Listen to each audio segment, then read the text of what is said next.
Apie Šiaulius tai iš tikrųjų tai aš sužinojau iš Sauliaus Damulevičiaus, kai aš buvau Norvegijoje Osle šią žiemą, gruodžio mėnesį, aš žiūrėjau jo interviu ir jisai yra šaulys ir jisai kalbėjo apie Šiaulius ir jisai labai ragino visus prisijungti.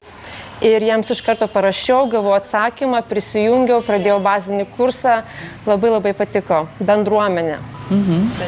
Ką tau tai reiškia, ta prasme, nes priklausyti tam tikrai bendruomeniai, vis tiek yra kažkokia priežastis, kodėl tau tai atsakomybė taip pat. Man galbūt yra labai artima tokia kariška disciplina. Manęs tai kažkaip nevargina, man tai labai patinka.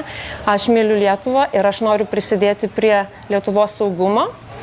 Ir man labai patiko bendruomenė pati. Tai yra labai stiprus žmonės su stipriom vertybėm.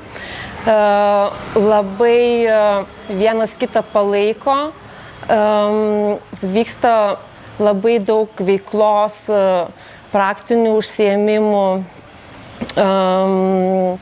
kursų, renginių, labai daug yra siunčiama informacijos, taip kad man labai patinka šita bendruomenė, jų vertybės, jų vienybė. Mano gyvenime kalnai atsirado labai netikėtai, kai aš tiesiog persikėliau gyventi į Šveicariją, dirbti tenais ir tiesiog savaitgaliais pradėjau kopinėti, žygiuoti po kalnus pamažu ir galų gale taip įvyko, kad tie kalnai pradėjo užimti vis daugiau mano gyvenimo.